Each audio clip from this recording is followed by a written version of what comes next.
Everything you learned in school was a lie. Throw it all away. Prepare to have your minds opened.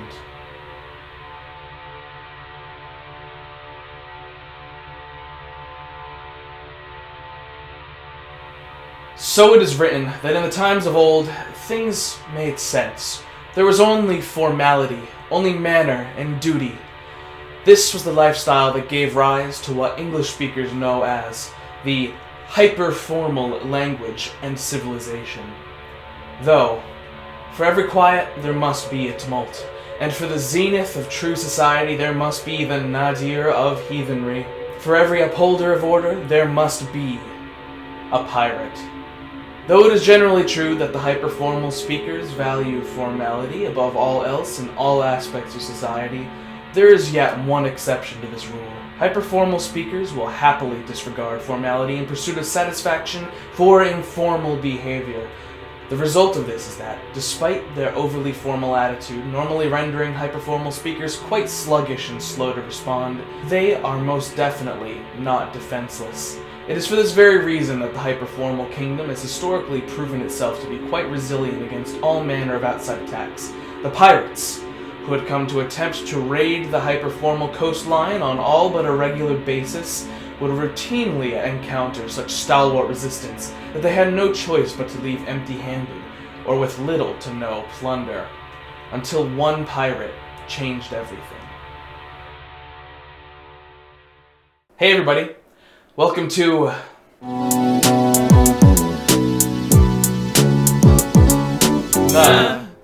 Today, I am presenting you with possibly the worst creation yet to spill from the minds of Eternal and myself. Long ago, you were all introduced to HyperPirate, the hidden true language of pirate kind, and while this certainly and 100% factually was and is the language spoken by all pirates from the Caribbean to Somalian in our world, what if I were to tell you that this sacred language has a sibling? In an undisclosed region of the ocean exists an archipelago. Let's call it the archipelago. A place where the ancients worshipped the sea and came to be defined by it in one way or another. The hyperformal kingdom exists on one of the largest land masses in this archipelago, and they avoid travel by sea at all costs to avoid their sworn enemies, their linguistic cousins, the HyperPirate civilization, if you could call it that. If we are going to truly understand the hyperformal people, we are going to have to look at this relationship between the prim and proper and the filthy scum that is the pirate. So interspersed throughout this presentation will be the main cultural legend that came to define the difference between the hyperpirates and the hyperformals to this day. But for now, we need to start with the culture.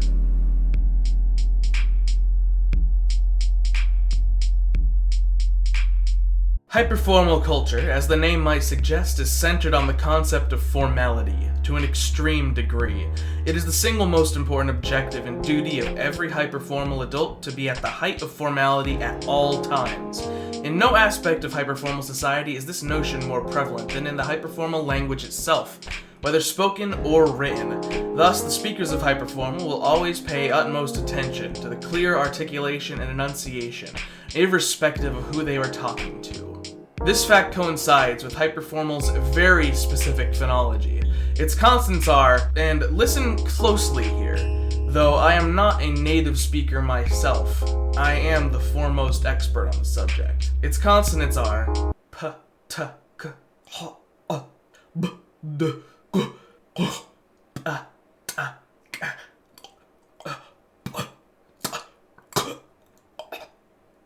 v, th, s.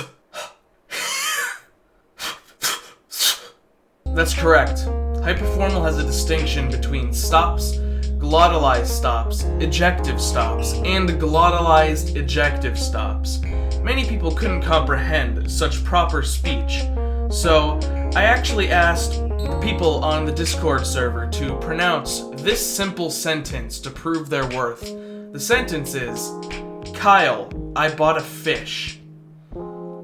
And here's people trying to pronounce it. So Papa released another little sample of his Cursed Conlang, of new Cursed Conlang, I should say. I hope you're happy, you know? And if I swallow my tongue during this, investigate Robert Cole. Alright, as someone who is barely Wikipedia, this scares the shit out of me. And I also had to go to the IPA to figure out what the hell some of these characters mean.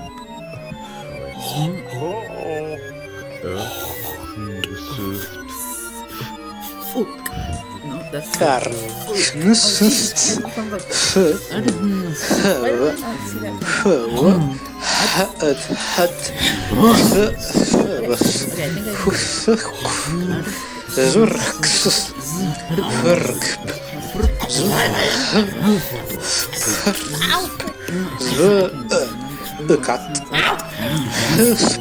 Pathetic. And honestly, most people just straight up said no. Weak!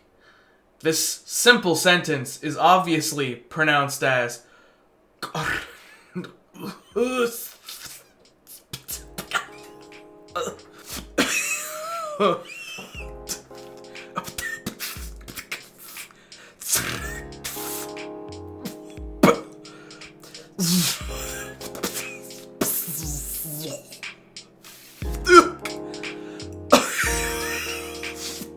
If some of this looks confusing, you might want to get to know these vowels as well.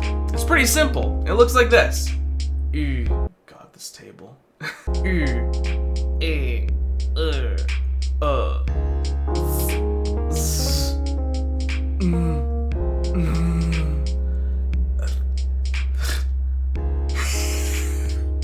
Now, as a consonant, the letter I is the representation for the squeaky fricative, which is thus the letters yo and I is literally just a cough. Also, a special point, syllabic consonants are always the sole nucleus of a syllable. Just so you know. Now that we've gotten all of this out of the way, let's move on. Informal speech is considered to be the greatest possible insult to a speaker of hyperformal, as it implies that a speaker thinks so little of their interlocutor that they don't even deign to speak properly with them. Naturally, satisfaction for any such incidents can only be gained by mortal combat. An exception to this are children, whose underdeveloped linguistic abilities are generally accepted among hyperformal society, and as such, satisfaction for acts of informality between children is instead gained by mortal wombat, a hyperformal custom that involves two children bashing each other with wombat plushies until only one is left standing. The loser then has to do the winner's homework for a month. Hyperformal's concept of formality demands that speakers prioritize politeness above all else. This leads to approximately 90 to 95% of hyperformal discourse conveying no meaning whatsoever, since most of it essentially boils down to a more elaborate version of please or thank you.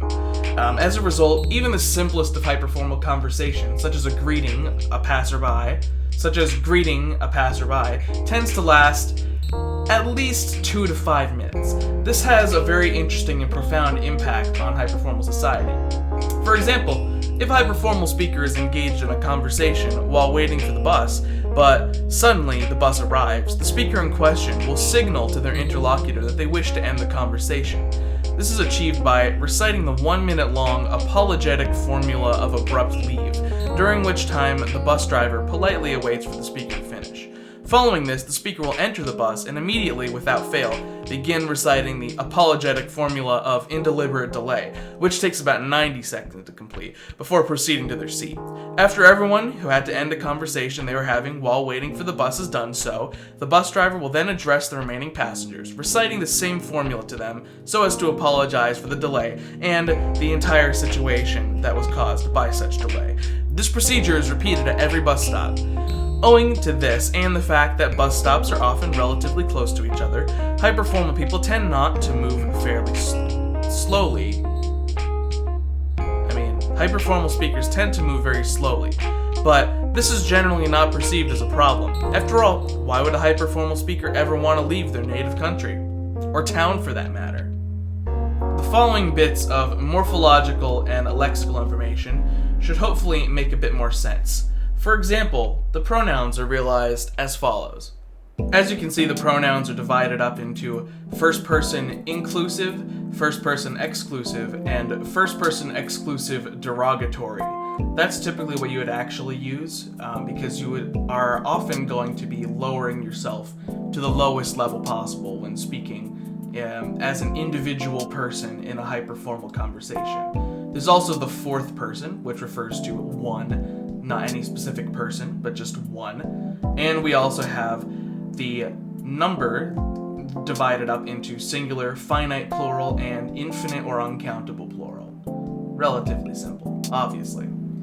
If you're starting to get the picture, the image of hyperformal is not so much a skeletal kind of language, so much as it is the royal medieval squire desperately shouting as much information as possible about the glory of their king into a big blowhorn at a concert assembly. keep that in mind. Verbs are altered very sparingly, typically only being prefixed in one of 6 degrees of verbal honor, as can be seen on the following table. In all clausal situations, you'll see one of the following particles that tell the listener the aspect and part of speech of the verb. It precedes verbs and also noun phrases in situations where adjectival constructions are necessary. These are effectively the copulas of the hyperformal language. They are divided into post-patient and post-agent, by the way. We have perfective, habitual, resultative, prospective, progressive, discontinuous, stative, inchoative, and cessative copulae, which are all vitally important to conveying information in the language. For even though hyperformal formality shows itself most clearly in speech, it also extends to other parts of life. Hyperformal speakers generally have a posture so straight that one might readily confuse them for broomsticks. This has led the hyperformal speakers to referring to other ethnicities as the bent ones, or as that name suggests, the hyperformal speakers typically do not think very fondly of other cultures and tend to avoid them. An exception to this are foreigners who study the hyperformal language. Unlike everyone else, they at least receive whatever modicum of respect hyperformal society can muster for their attempt at learning their language, for otherwise literal barbarians. In avoiding barbarity, every hyperformal speaker has memorized not 1, not 3, but 234 honorifics that must be placed upon every noun in spoken and written language, connected to the original noun with a dash. These honorifics follow 2 axes, the axis of familiarity and the axis of power. The axis of familiarity deals with the speaker's familiarity and opinion of the noun in question, and ranges from foreigners and neutral objects on the furthest end to unpleasant items, animals, and pirates at the level of closest and most unpleasant familiarity. The axis of power deals with the speaker's perception of social status, power, and societal respect attributed to the noun in question.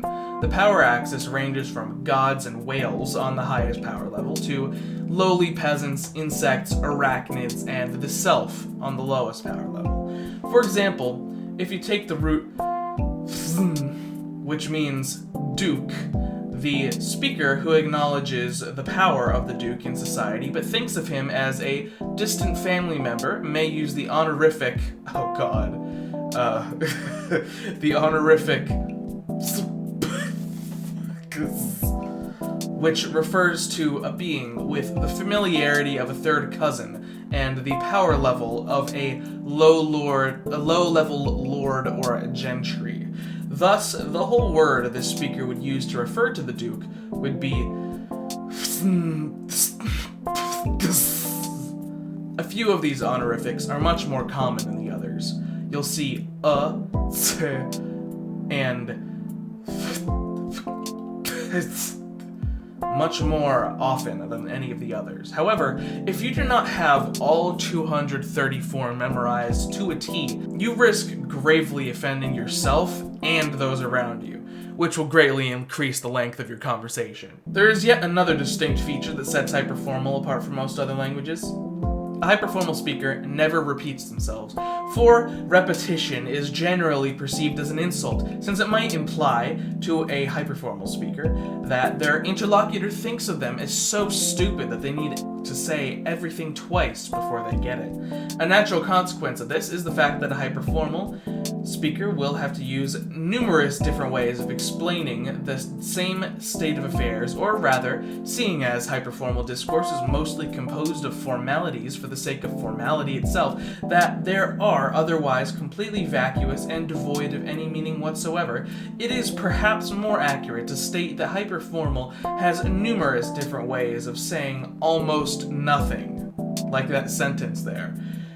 For instance, there are about 47 different ways of saying thank you, each longer than the last, and it would be considered an insult most grave to repeat one of them without having used at least 43 other alternatives before that. Now, with all this basic information understood, you should be close to understanding how the first sentence that we used, "Kyle, I bought a fish," works. Now, technically that sentence should also include the introductory formula of surprise greeting, assuming that this Kyle being spoken to is unaware that this conversation is about to occur, but we don't need to include that here to save time. Think about that later. You can, however, see more of the grammatical workings of hyperformal speech in the following sentence. Oh god.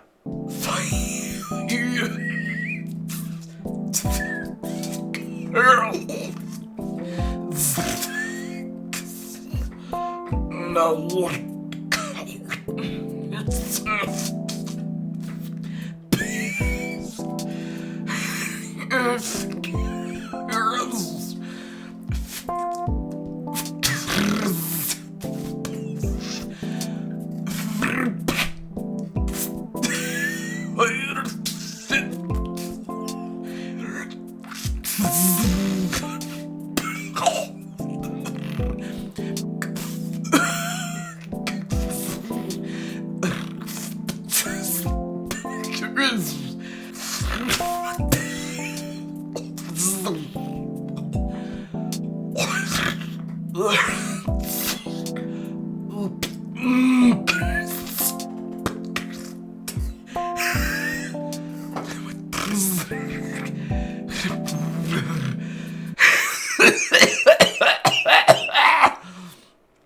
Sorry, that wasn't part of it.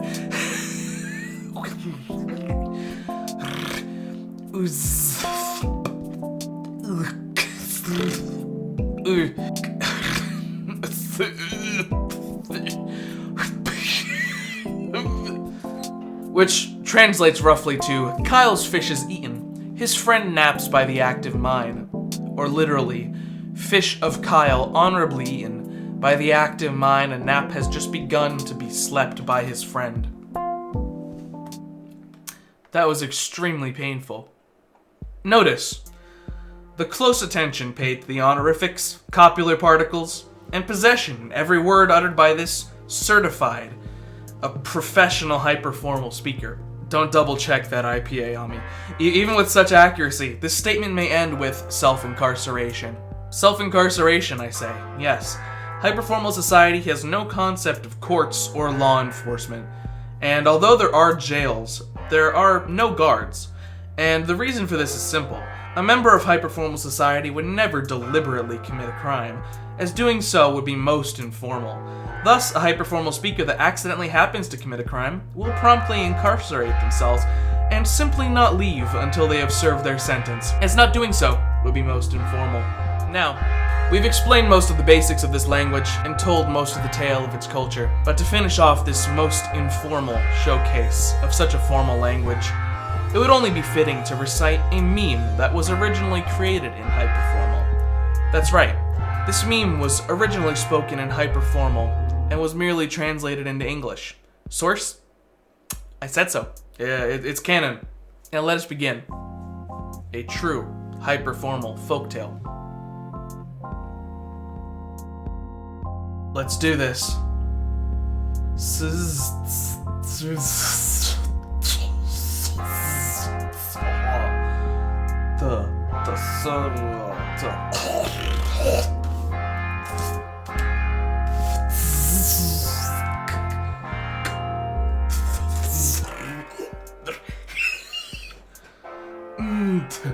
Soup.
Run use.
We can finish this.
I'm in a lot of pain right now.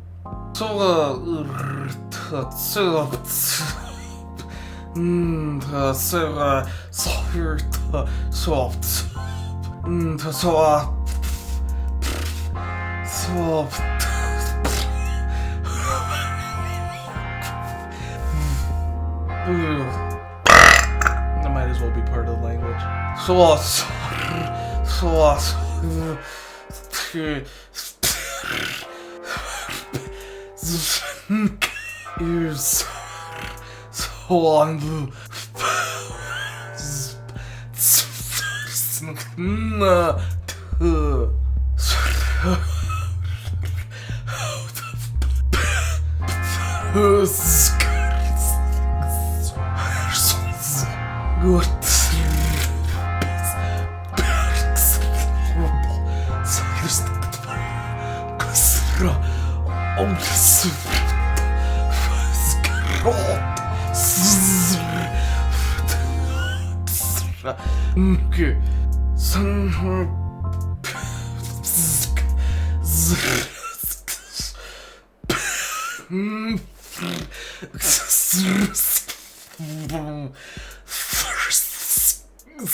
Simple and eloquent. Okay. If HyperFormal hurt my throat, Gumsmack hurt my mouth, this hurt my entire, diaphragm and lungs and everything. And I feel like a good amount of air got in my stomach, too. Dear God. Oh, this is awful. I mean, easy. Easy. Anyone who couldn't do that simple sentence, weak. Okay. Ow. I'm done. I hope you all enjoyed that. Thank you. I want to give some very special thanks to my lovely matrons, including our newest glorious addition to the cult, Hannah Leichnitz. Sorry if I messed up that pronunciation in any way. You're amazing. Thank you for joining us. For less than the cost of a grande dragon fruit refresher each month, you can get access to the secret Discord chat, you can see early access to my comic as it's in production, you can give video ideas, you can suggest other kinds of content, and you can include content at the end of these videos. And this time, we have some lovely content presented by the lovely Dylan Hartwig.